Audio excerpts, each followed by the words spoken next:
Black Clock Audio Tales, April 1st through the 30th. 30 days of epic Greek poem, prayers, and parody. Homeric poems from ancient Greece, and then Bat-rach-o-myo-machia.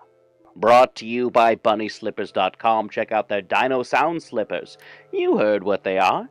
They make noise when you walk around. They look like dinosaurs, and they fit most of your feet. Black Clock Audio Tales is a daily podcast that reads you a story, either a chapter or a novel, or a whole story all at once.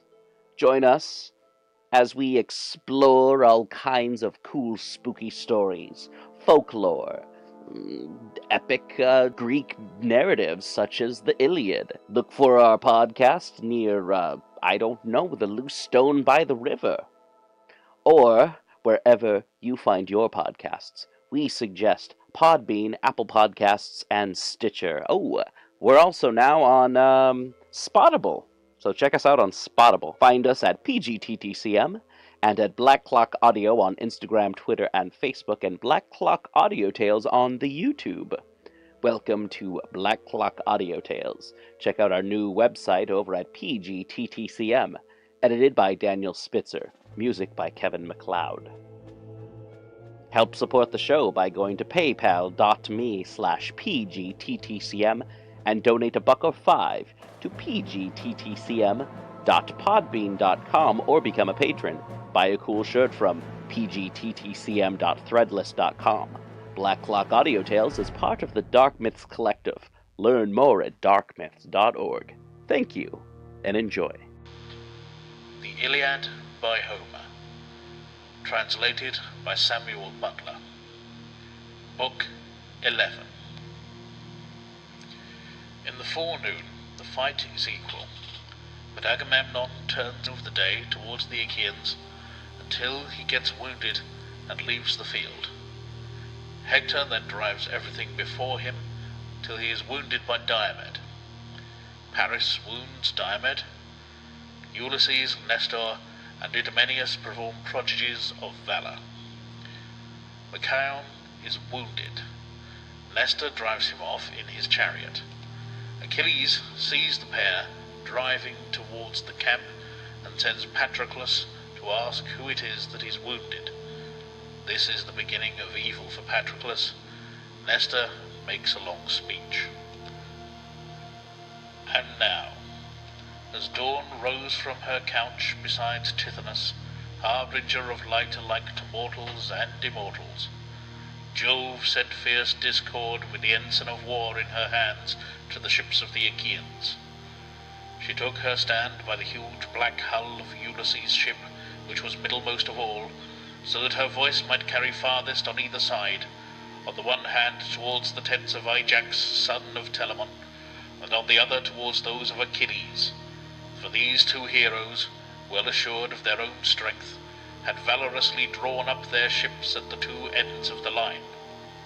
There she took her stand, and raised a cry both loud and shrill, that filled the Achaeans with courage, giving them heart to fight resolutely and with all their might, so that they had rather stay there and do battle than go home in their ships. The son of Atreus shouted aloud and bade the Argives gird themselves for battle, while he put on his armour. First he girded his goodly greaves about his legs, making them fast with ankle clasps of silver.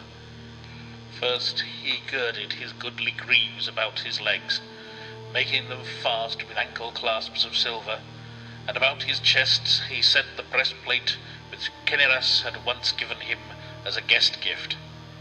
It had been noised abroad as far as Cyprus that the Achaeans were about to sail for Troy, and therefore he gave it to the king. It had 10 courses of dark cyanus, 12 of gold, and 10 of tin. There were serpents of cyanus that reared themselves up towards the neck, 3 upon either side, like the rainbows which the son of Saturn has set in heaven as a sign to mortal men. About his shoulders he threw his sword, studded with bosses of gold, and the scabbard was of silver, with a chain of gold wherewith to hang it. He took moreover the richly dight shield that covered his body when he was in battle, fair to see, with 10 circles of bronze running all round it. On the body of the shield there were 20 bosses of white tin, with another of dark cyanus in the middle. This last was made to show a Gorgon's head, fierce and grim, with rout and panic on either side.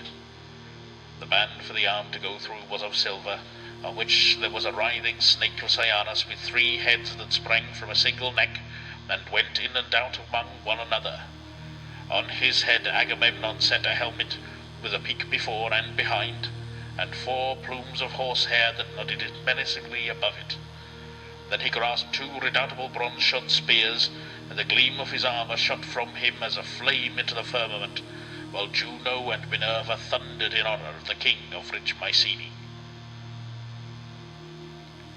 Every man now left his horses in charge of his charioteer to hold them in readiness by the trench, while he went into battle on foot clad in full armour, and a mighty uproar rose on high unto the dawning.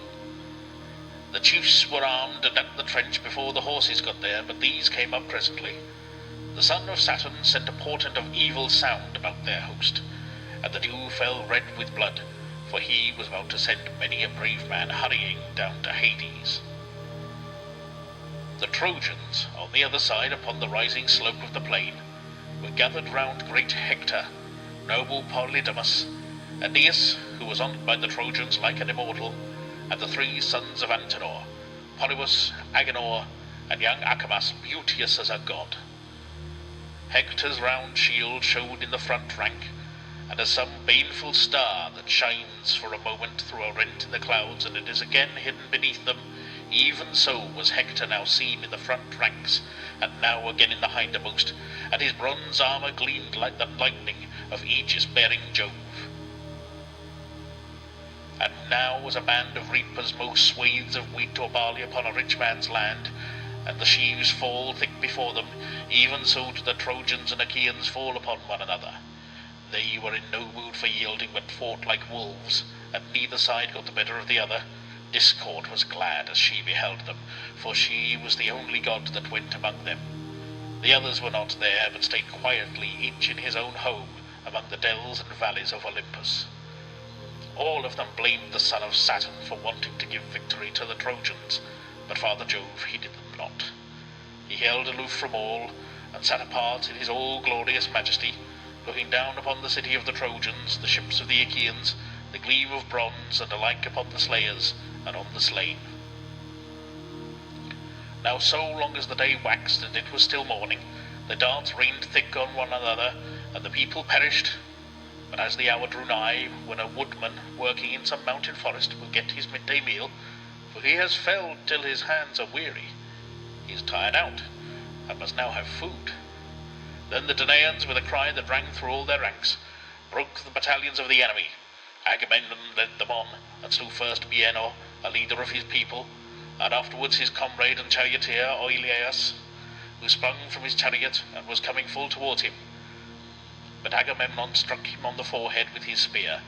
His bronze visor was of no avail against the weapon, which pierced both bronze and bone, so that his brains were battered in, and he was killed in full fight. Agamemnon stripped their shirts from off them, and left them with their breasts all bare to lie where they had fallen. He then went on to kill Isus and Antiphus, 2 sons of Priam, the one a bastard, the other born in wedlock. They were in the same chariot, the bastard driving, while noble Antiphus fought beside him. Achilles had once taken both of them prisoners in the glades of Ida, and had bound them with fresh withes, as they were shepherding, but he had taken a ransom for them. Now, however, Agamemnon, son of Atreus, smote Isus in the chest above the nipple with his spear, while he struck Antiphus hard by the ear and threw him from his chariot. Forthwith he stripped their goodly armour from off them, and recognized them, for he had already seen them at ships when Achilles brought them from Ida. As a lion fastens on the fawns of a hind, and crushes them in his great jaws, robbing them of their tender life while he on his way back to his lair, the hind can do nothing for them, even though she be close by, for she is in an agony of fear, and flies through the thick forest, sweating, and at her utmost speed before the mighty monster. So no man of the Trojans could help Isus and Antiphus, for they were themselves flying panic before the Argives. Then King Agamemnon took the two sons of Antimachus, Pisander and brave Hippolochus. It was Antimachus who had been foremost in preventing Helen's being restored to Menelaus, for he was largely bribed by Alexandrus. And now Agamemnon took his two sons, both in the same chariot, trying to bring their horses to a stand, for they had lost the hold of their reins and the horses were mad with fear. The son of Atreus sprang upon them like a lion, and the pair besought him from their chariot. "Take us alive," they cried, "son of Atreus, and you shall receive a great ransom for us. Our father Antimachus has a great store of gold, bronze, and wrought iron, and from this he will satisfy you with a very large ransom should he hear of our being alive at the ships of the Achaeans." With such piteous words and tears did they beseech the king, but they heard no pitiful answer in return. "If," said Agamemnon, "you are sons of Antimachus, who once at a council of Trojans proposed that Menelaus and Ulysses, who had come to you as envoys, should be killed and not suffered to return, you shall now pay for the foul iniquity of your father." As he spoke, he felled Pisander from his chariot to the earth, smiting him on the chest with his spear, so that he lay face uppermost upon the ground. Hippolochus fled, but him too did Agamemnon smite. He cut off his hands and his head, which he sent rolling in among the crowd, as though it were a ball. There he let them both lie, and wherever the ranks were thickest, thither he flew, while the other Achaeans followed. Foot soldiers drove the foot soldiers of the foe in rout before them, and slew them. Horsemen did the like by horsemen, and the thundering tramp of the horses raised a cloud of dust from off the plain. King Agamemnon followed after, ever slaying them and cheering on the Achaeans, as when some mighty forest is all ablaze, the eddying gusts whirl fire in all directions till the thickets shrivel and are consumed before the blast of flame. Even so fell the heads of the flying Trojans before Agamemnon, son of Atreus, and many a noble pair of steeds drew an empty chariot along the highways of war, for lack of drivers who were lying on the plain, more useful now to vultures than to their wives. Jove drew Hector away from the darts and dust, with the carnage and din of battle, but the son of Atreus sped onwards, calling out lustily to the Danaans. They flew on by the tomb of old Ilus, son of Dardanus, in the middle of the plain, and past the palace of the wild fig tree, making always for the city, the son of Atreus still shouting, and with hands all bedrabbled in gore. But when they had reached the sea and gates, the oak tree, there they halted and waited for the others to come up. Meanwhile the Trojans kept on flying over the middle of the plain like a herd of cows maddened with fright when a lion has attacked them in the dead of night. He springs on one of them, seizes her neck in the grip of his strong teeth, then laps up her blood and gorges himself upon her entrails. Even so did King Agamemnon, son of Atreus, pursue the foe, ever slaughtering the hindmost as they fled pell-mell before him. Many a man was flung headlong from his chariot by the hand of the son of Atreus, for he wielded his spear with fury. But when he was just about to reach the high wall and the city, the Father of gods and men came down from heaven, and took his seat thunderbolt in hand upon the crest of many-fountained Ida. He then told Iris of the golden wings to carry a message for him. "Go," said he, "fleet Iris, and speak thus to Hector. Say that so long as he sees Agamemnon heading his men and making havoc of the Trojan ranks, he is to keep aloof and bid the others bear the brunt of the battle. But when Agamemnon is wounded either by spear or arrow, and takes to his chariot, then will I vouchsafe him strength to slay till he reach the ships and night falls at the going down of the sun." Iris hearkened and obeyed. Down she went to strong Ilius from the crests of Ida, and found Hector son of Priam standing by his chariot and horses. Then she said, "Hector son of Priam, peer of gods in council, Father Jove has sent me to bear you this message. So long as you see Agamemnon heading his men and making havoc of the Trojan ranks, you are to keep aloof and bid the others bear the brunt of the battle. But when Agamemnon is wounded, either by spear or arrow, and takes to his chariot. Then will Jove vouchsafe you strength to slay, till you reach the ships, until night falls at the going down of the sun.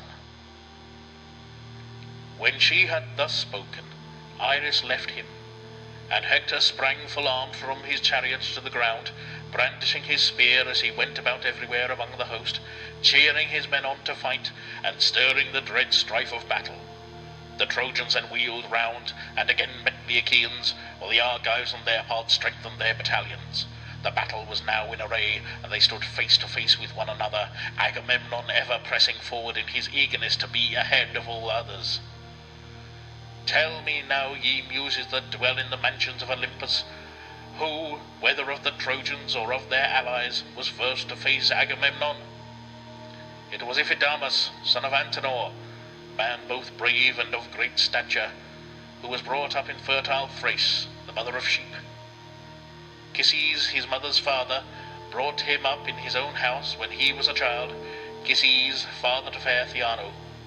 When he reached manhood, Achilles would have kept him there, and was for giving him to his daughter in marriage. But as soon as he had married, he set out to fight the Achaeans with 12 ships that followed him. These he had left at Percote, and had come on by land to Ilias. He it was that now met Agamemnon, son of Atreus. When they were close up with one another, the son of Atreus missed his aim, and Iphidamas hit him upon the girdle below the cuirass, then flung himself upon him, trusting to his strength of arm. The girdle, however, was not pierced, nor nearly so, for the point of the spear struck against the silver, and was turned aside, as though it had been lead.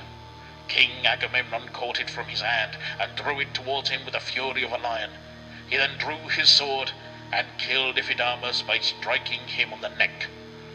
So there the poor fellow lay, sleeping a sleep as it were of bronze, killed in the defence of his fellow citizens, far from his wedded wife, of whom he had no joy, though he had given much for her. He had given 100 head of cattle down, and had promised later on to give 1,000 sheep and goats mixed, from the countless flocks of which he was possessed. Agamemnon, son of Atreus, then despoiled him, and carried off his armour into the host of the Achaeans. When noble Coon, Antenor's eldest son, saw this, sore indeed were his eyes at the sight of his fallen brother. Unseen by Agamemnon, he got beside him, spear in hand, and wounded him in the middle of his arm below the elbow, the point of the spear going right through the arm. Agamemnon was convulsed with pain, but still not even for this did he leave off struggling and fighting, but grasped his spear that flew as fleet as the wind, and sprang upon Coon, who was trying to drag off the body of his brother, his father's son, by the foot, and was crying for help to all the bravest of his comrades. But Agamemnon struck him with a bronze-shod spear, and killed him as he was dragging the dead body through the press of men under cover of his shield. He then cut off his head, standing over the body of Iphidamas. Thus did the sons of Antenor meet their fate at the hands of the son of Atreus, and go down into the house of Hades. As long as the blood still welled warm from his wound, Agamemnon went about attacking the ranks of the enemy with spear and sword, and with great handfuls of stone. But when the blood had ceased to flow, the wound grew dry, the pain became great. As the sharp pangs which the Eilithuiae, goddesses of childbirth, daughters of Juno, and dispensers of cruel pain, send upon a woman when she is in labour, even so sharp were the pangs of the son of Atreus. He sprang onto his chariot, and bade his charioteer drive to the ships, for he was in great agony. With a loud, clear voice, he shouted to the Danaans, "My friends, princes, and counsellors of the Argives, defend the ships yourselves, for Jove has not suffered me to fight the whole day through against the Trojans." With this, the charioteer turned his horses towards the ships, and they flew forward nothing loath. Their chests were white with foam, and their bellies with dust, as they threw the wounded king out of the battle.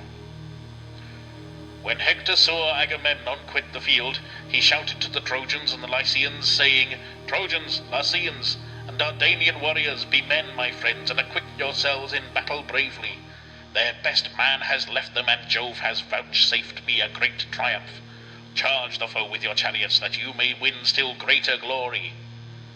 With these words he put heart and soul into them all, and as a huntsman hounds his dogs on against a lion or a wild boar, even so did Hector, peer of Mars, hound the proud Trojans on against the Achaeans.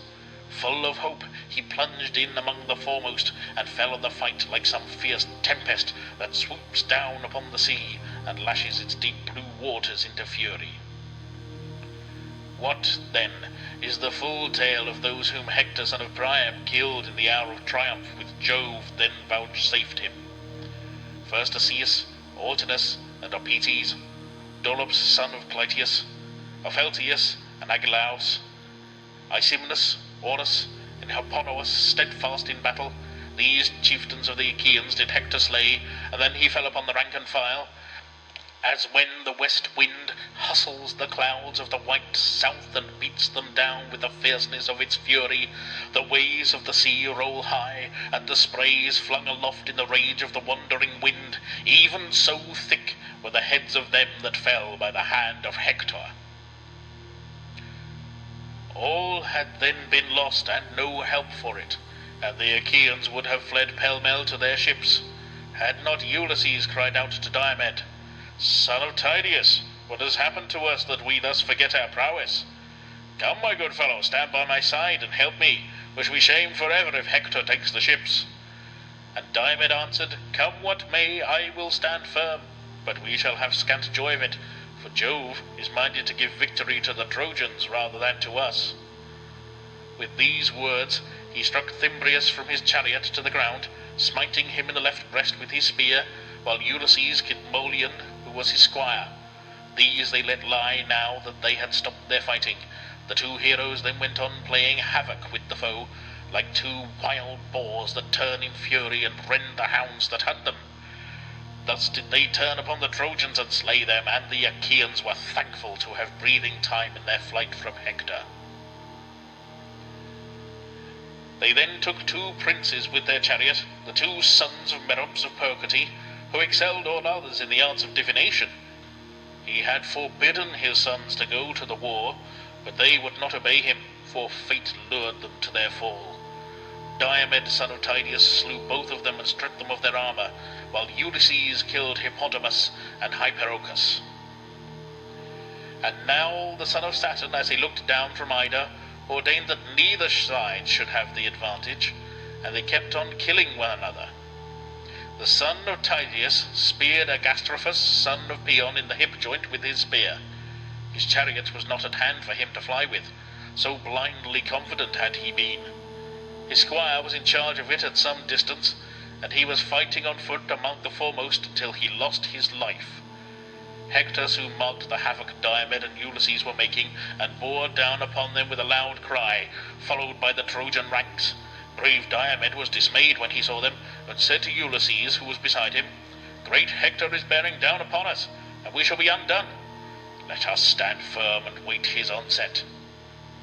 He poised his spear as he spoke, and hurled it, nor did he miss his mark. He had aimed at Hector's head near the top of his helmet, but bronze was turned by bronze, and Hector was untouched, for the spear was stayed by the visored helm made with 3 plates of metal, which Phoebus Apollo had given him. Hector sprang back with a great bound under cover of the ranks. He fell on his knees and propped himself with his brawny hand, leaning on the ground, for darkness had fallen on his eyes. The son of Tydeus, having thrown his spear, dashed in among the foremost fighters to the place where he had seen it strike the ground. Meanwhile Hector recovered himself, and springing back into his chariot, mingled with the crowd, by which means he saved his life. But Diomed made at him with his spear and said, "Dog, you have again got away, though death was close on your heels. Phoebus Apollo, to whom I ween you pray ere you go into battle, has again saved you. Nevertheless, I will meet you, and make an end of you hereafter, if there is any god who will stand by me too, and be my helper. For the present, I must pursue those I can lay hands on." As he spoke, he began stripping the spoils from the sons of Paeon, but Alexandrus, husband of lovely Helen, aimed an arrow at him, leaning against a pillar of the monument which men had raised to Ilus, son of Dardanus, a ruler in the days of old. Diomed had taken the cuirass from off the breast of Agastrophus, his heavy helmet also, and the shield from off his shoulders, when Paris drew his bow and let fly an arrow that sped not from his hand in vain, but pierced the flat of Diomed's right foot, going right through it and fixing itself in the ground. Thereon Paris, with a hearty laugh, sprang forward from his hiding place and taunted him, saying, "You are wounded. My arrow has not been shot in vain. Would that it had hit you in the belly and killed you, for thus the Trojans, who fear you as goats fear a lion, would have had a truce from evil." Diomed, all undaunted, answered, "Archer, you who without your bow are nothing, slanderer and seducer, if you were to be tried in single combat fighting in full armour, your bow and your arrows would serve you in little stead. Vain is your boast in that you have scratched the sole of my foot. I care no more than if a girl or some silly boy had hit me. A worthless coward can inflict but a light wound. When I wound a man, though I but graze his skin, it is another matter, for my weapon will lay him low. His wife will tear her cheeks for grief, and his children will be fatherless. There he will rot, reddening the earth with his blood, and vultures, not women, will gather round him." Thus he spoke, but Ulysses came up and stood over him. Under this cover he sat down to draw the arrow from his foot, and sharp was the pain he suffered as he did so. Then he sprang on to his chariot and bade the charioteer drive him to the ships, for he was sick at heart. Ulysses was now alone. Not one of the Argives stood by him, for they were all panic-stricken. "Alas," he said to himself in his dismay, "what will become of me? It is ill if I turn and fly before these odds, but will be worse if I am left alone and taken prisoner, for the son of Saturn has struck the rest of the Danaans with panic. But when I talk to myself in this way, well do I know that though cowards quit the field, a hero, whether he wound or be wounded, must stand firm and hold his own." While he was thus in two minds, the ranks of the Trojans advanced and hemmed him in, and bitterly did they come to rue it. As hounds and lusty youths set upon a wild boar that sallies from his lair, whiting his white tusks, they attack him from every side, and can hear the gnashing of his jaws, but for all his fierceness they still hold their ground. Even so furiously did the Trojans attack Ulysses. First he sprang spear in hand upon Diopedes, and wounded him on the shoulder with a downward blow. Then he killed Thoon and Ennomus. After these he struck Chersidamus in the loins under his shield, as he had just sprung down from his chariot. So he fell in the dust and clutched the earth with the hollow of his hand. These he let lie, and went on to wound Charops, son of Hippasus, own brother to noble Socus. Socus, hero that he was, made all speed to help him, and when he was close to Ulysses, said, "Far-famed Ulysses, insatiable of craft and toil, this day you shall either boast of having killed both the sons of Hippasus and stripped them of their armour, or you shall fall before my spear." With these words he struck the shield of Ulysses. The spear went through the shield and passed on through his richly wrought cuirass, tearing the flesh from his side. But Pallas Minerva did not suffer it to pierce the entrails of the hero. Ulysses knew that his hour was not yet come, but he gave ground and said to Socus, "Wretch, you shall now surely die. You have stayed me from fighting further with the Trojans, but you shall now fall by my spear, yielding glory to myself, and your soul to Hades of the noble steeds." Socus had turned in flight, but as he did so, the spear struck him in the back midway between the shoulders, and went right through his chest. He fell heavily to the ground, and Ulysses vaunted over him, saying, "O Socus, son of Hippasus, tamer of horses, death has been too quick for you, and you have not escaped him. Poor wretch! Not even in death shall your father and mother close your eyes, but the ravening vultures shall enshroud you with the flapping of their dark wings and devour you. Whereas even though I fall, the Achaeans will give me my due rites of burial." So saying, he drew Socus' heavy spear out of his flesh and from his shield, and the blood welled forth when the spear was withdrawn, so that he was much dismayed. When the Trojans saw that Ulysses was bleeding, they raised a great shout, and came on in a body towards him. He therefore gave ground, and called his comrades to come and help him. Thrice did he cry loudly as man can cry, and thrice did brave Menelaus hear him. He turned therefore to Ajax, who was close beside him, and said, Ajax, noble son of Telamon, captain of your people, the cry of Ulysses rings in my ears, as though the Trojans had cut him off and were worsting him while he is single-handed. Let us make our way through the throng. It will be well that we defend him.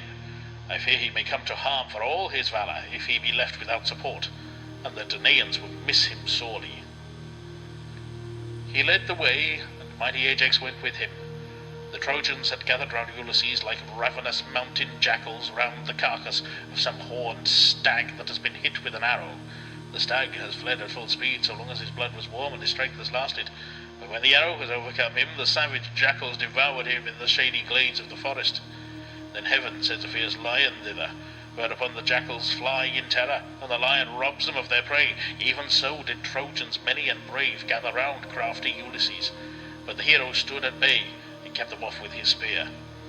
Ajax then came up with his shield before him like a wall, and stood hard by, whereon the Trojans fled in all directions. Menelaus took Ulysses by the hand, and led him out of the press, while his squire brought up his chariot. But Ajax rushed furiously on the Trojans, and killed Doryclus, bastard son of Priam. Then he wounded Pandacus, Lysandrus, Paraesus, and Pilates. As some swollen torrent comes rushing in full flood from the mountains onto the plain, big with the rain of heaven, many a dry oak and a pine does it engulf, and much mud does it bring down and cast into the sea. Even so did brave Ajax chase the foe furiously over the plain, slaying both men and horses. Hector did not yet know what Ajax was doing, for he was fighting on the extreme left of the battle by the banks of the river Scamander, where the carnage was thickest and the war cry loudest round Nestor and brave Idomeneus.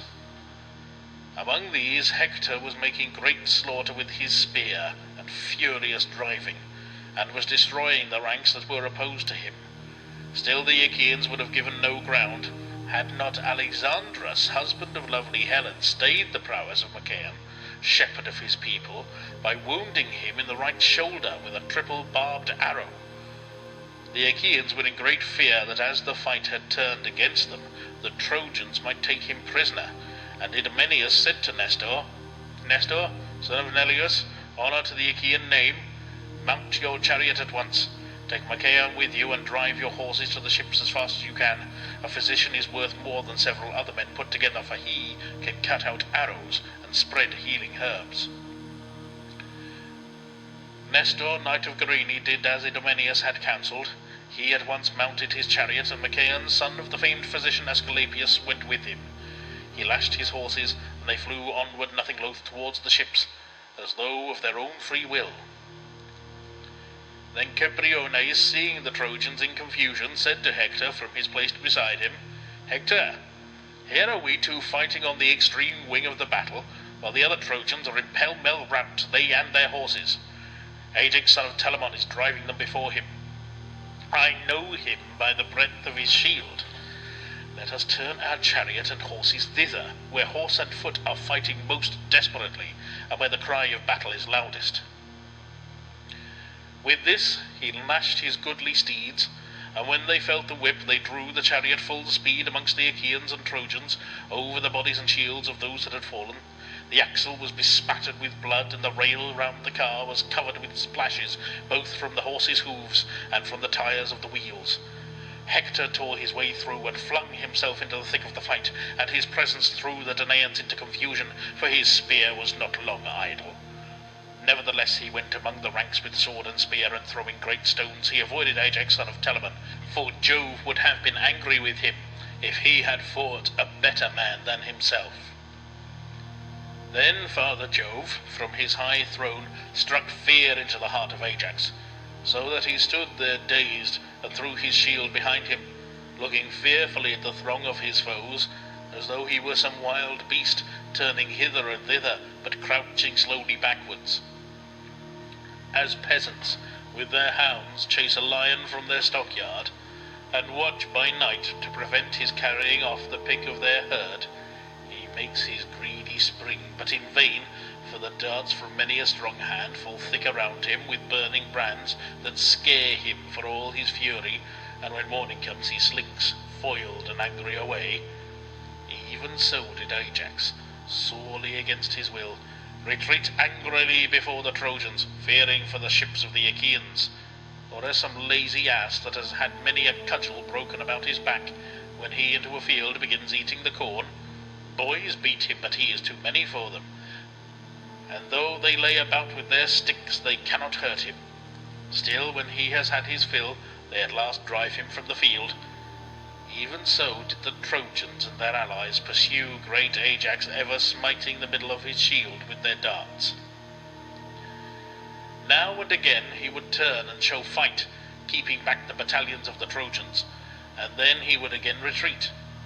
But he prevented any of them from making his way to the ships. Single-handed, he stood midway between the Trojans and the Achaeans.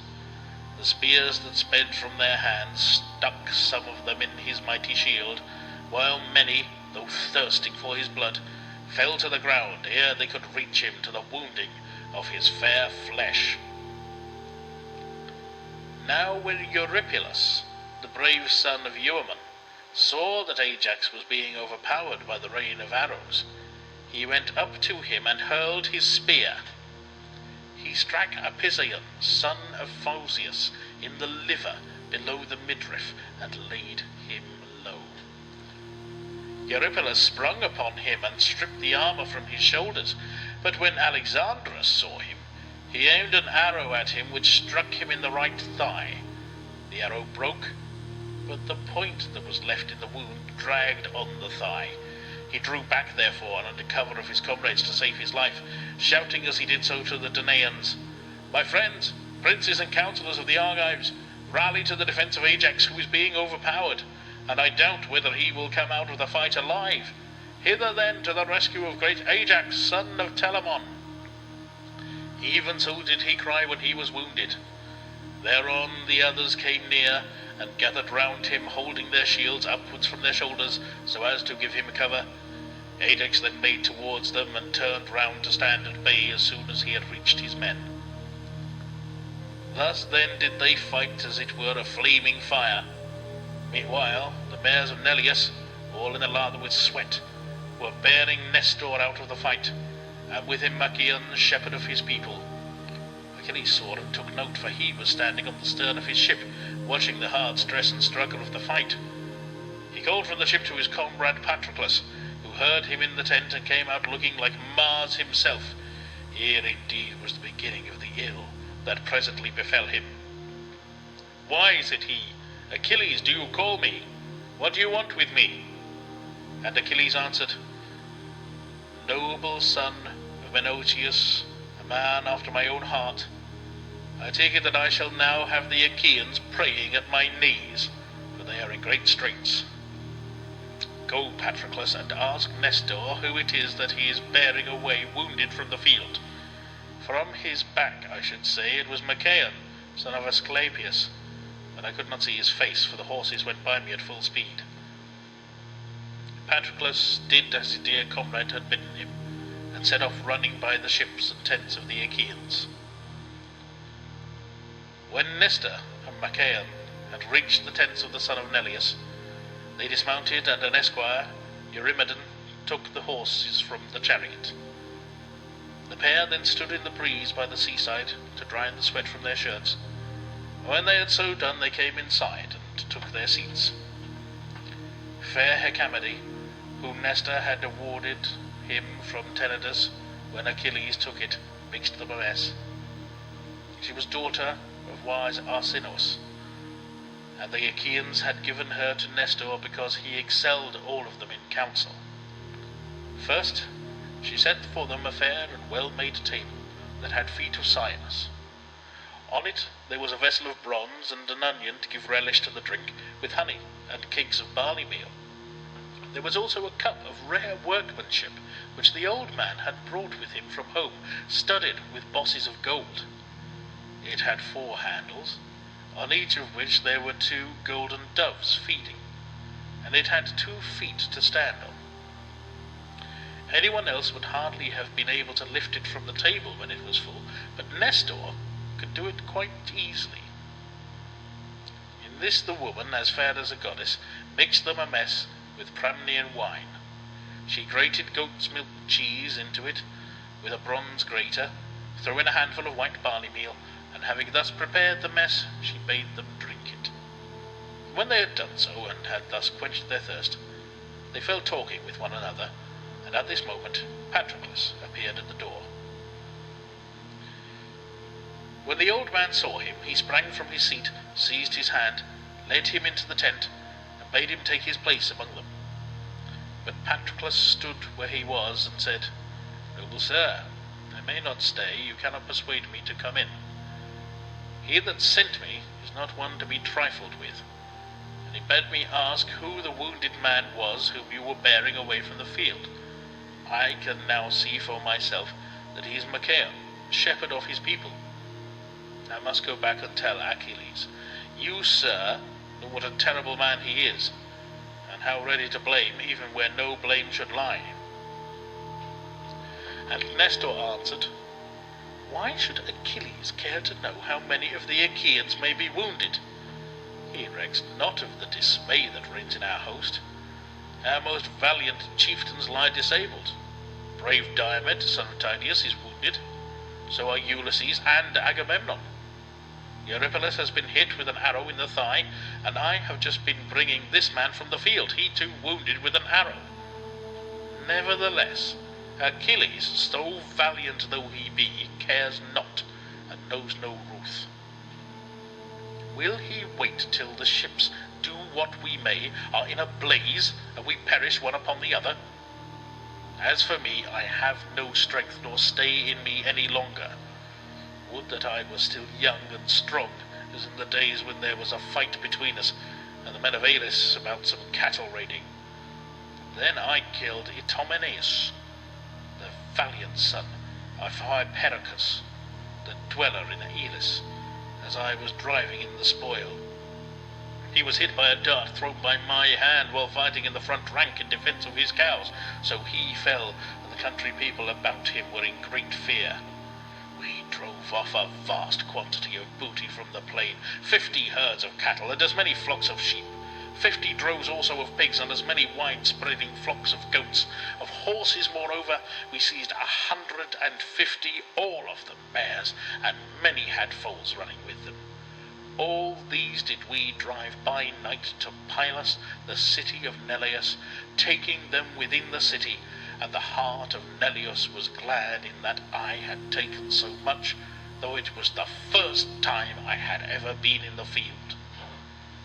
At daybreak the heralds went round crying that all in Elis to whom there was a debt owing should come, and the leading Pylians assembled to divide the spoils. There were many to whom the Epeans owed chattels, for we men of Pylos were few, and had been oppressed with wrong. In former years Hercules had come, and laid his hand heavy upon us, so that all our best men had perished. Neleus had had 12 sons, but I alone was left. The others had all been killed. The Epeans, presuming upon all this, had looked down upon us and done us much evil. My father chose a herd of cattle and a great flock of sheep, 300 in all. And he took their shepherds with him, for there was a great debt due to him in Elis, to wit 4 horses, winners of prizes. They and their chariots with them had gone to the games, and were to run for a tripod. But King Augeas took them, and sent them back their driver, grieving for the loss of his horses. Neleus was angered by what he had both said and done, and took great value in return, but he divided the rest, that no man might have less than his full share. Thus did we order all things, and offer sacrifices to the gods throughout the city. But 3 days afterwards the Epeans came in a body, many in number, they and their chariots in full array, and with them the 2 Moliones in their armour, though they were still lads and unused to fighting. Now, there is a certain town, Theoroessa, perched upon a rock in the river Alpheus, the border city Pylos.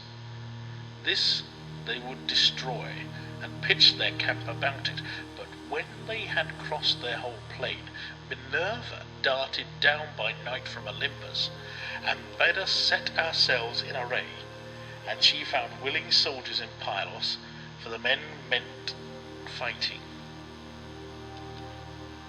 Neleus would not let me arm, and hid my horses, for he said that as yet I could know nothing about war. Nevertheless, Minerva so ordered the fight that, all on foot as I was, I fought among our mounted forces, and vied with the foremost of them. There is a river Menelaus that falls into the sea near Arene, and there they that were mounted, and I with them, waited till morning, when the companies of foot soldiers came up with us in force. Thence, in full panoply and equipment, we came towards noon to the sacred waters of the Alpheus, and there we offered victims to almighty Jove, with a bull to Alpheus, another to Neptune, and a herd heifer to Minerva. After this we took supper in our companies, and laid us down to rest, each in his armour by the river. The Epeans were beleaguering the city, and were determined to take it, but ere this might be, there was a desperate fight in store for them.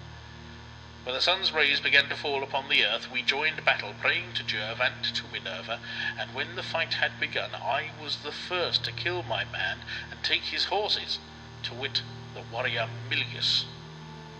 He was son-in-law to Augeas, having married his eldest daughter, golden-hair Agamede, who knew the virtues of every herb which grows upon the face of the earth. I speared him as he was coming towards me, and when he fell headlong in the dust, I sprang upon his chariot and took my place in the front ranks. The Epeans fled in all directions when they saw the captain of their horsemen, the best man they had, laid low, and I swept down on them like a whirlwind, taking 50 chariots, and in each of them 2 men bit the dust, slain by my spear. I should have even killed the 2 Moliones, sons of Actor, unless their real father, Neptune, lord of the earthquake, had hidden them in a thick mist, and borne them out of the fight. Thereon Jove vouchsafed the Pylians a great victory, for we chased them far over the plain, killing the men and bringing in their armour, till we had brought our horses to Buprasium, rich in wheat, and to the Olenaean rock, with the hill that is called Elysium, at which point Minerva turned the people back. There I slew the last man and left him. Then the Achaeans drove their horses back from Buprasium to Pylos, and gave thanks to Jove among the gods, and among mortal men to Nestor. Such was I among my peers, as surely as ever was. But Achilles is for keeping all his valour for himself. Bitterly will he rue it hereafter, when the host is being cut to pieces. My good friend, did not Meneuetius charge you thus on the day when he sent you from Phthia to Agamemnon? Ulysses and I were in the house, inside, and heard all that he said to you, for we came to the fair house of Peleus while beating up recruits throughout all Achaea, and when we got there, we found Meneuetius and yourself and Achilles with you. The old knight Peleus was in the outer court, roasting the fat thigh bones of a heifer to Jove, the lord of thunder, and he held a gold chalice in his hand, from which he poured drink offerings of wine over the burning sacrifice. You two were busy cutting up the heifer, and at that moment we stood at the gates, whereupon Achilles sprang to his feet, led us by the hand into the house, placed us at table, and set before us such hospitable entertainment as guests expect. When we had satisfied ourselves with meat and drink, I said my say, and urged both of you to join us. You were ready enough to do so, and the 2 old men charged you much and straitly. Old Peleus bade his son Achilles to fight ever among the foremost, and outvie his peers. For Menœtius, the son of Actor, spoke thus to you. My son, said he, Achilles is of nobler birth than you are, but you are older than he, though he is far better man of the two. Counsel him wisely, guide him in the right way, and he will follow you to his own profit. Thus did your father charge you, but you have forgotten. Nevertheless, even now, say all this to Achilles, if he will listen to you. Who knows but with heaven's help you may talk him over, for it is good to take a friend's advice. If, however, he is fearful about some oracle, or if his mother has told him something from Jove, then let him send you, and let the rest of the Myrmidons follow with you, if perchance you may bring light and saving to the Danaans. And let him send you into battle clad in his own armour, that the Trojans may mistake you for him and leave off fighting. The sons of the Achaeans may thus have time to get their breath, for they are hard pressed, and there is little breathing time in battle. You who are fresh might easily drive a tired enemy back to his walls and away from the tents and ships. With these words he moved the heart of Patroclus, who set off running by the line of the ships to Achilles, descendant of Aeacus. When he had got as far as the ships of Ulysses, where was the place of assembly and court of justice, with their altars dedicated to the gods, Eurypylus, son of Euaemon, met him, wounded in the thigh with an arrow, and limping out of the fight. Sweat rained from his head and shoulders, and black blood welled from his cruel wound, but his mind did not wander. The son of Menœtius, when he saw him, had compassion upon him, and spoke piteously, saying, O unhappy princes and counsellors of the Danaans, are you then doomed to feed the hounds of Troy with your fat, far from your friends and your native land? Say, noble Eurypylus, will the Achaeans be able to hold great Hector in check, or will they fall now before his spear? Wounded Eurypylus made answer, Noble Patroclus, there is no hope left for the Achaeans, but they will perish at their ships. All they that were princes among us are lying struck down and wounded at the hands of the Trojans, who are waxing stronger and stronger. But save me, and take me to your ship. Cut out the arrow from my thigh, wash the black blood from off it with warm water, and lay upon it those gracious herbs which, so they say, have been shown you by Achilles, who was himself shown them by Chiron, most righteous of all the centaurs. For of the physicians Podilirius and Machaon, I hear that the one is lying wounded in his tent, and is himself in need of healing, while the other is fighting the Trojans on the plain. Hear, O Eurypylus, replied the brave son of Menœtius. How may these things be? What can I do? I am on my way to bear a message to noble Achilles from Nestor of Cyrene, bulwark of the Achaeans. But even so I will not be unmindful of your distress. With this he clasped him round the middle, and led him into the tent, and a servant, when he saw him, spread bullock skins on the ground for him to lie on. He laid him at full length, and cut out the sharp arrow from his thigh. He washed the black blood from the wound with warm water. He then crushed a bitter herb, rubbing it between his hands, and spread it upon the wound. This was a virtuous herb, which killed all pain, so the wound presently dried, and the blood left off flowing. End of Book 11. Recording by Peter Darby. Pete_Darby.livejournal.com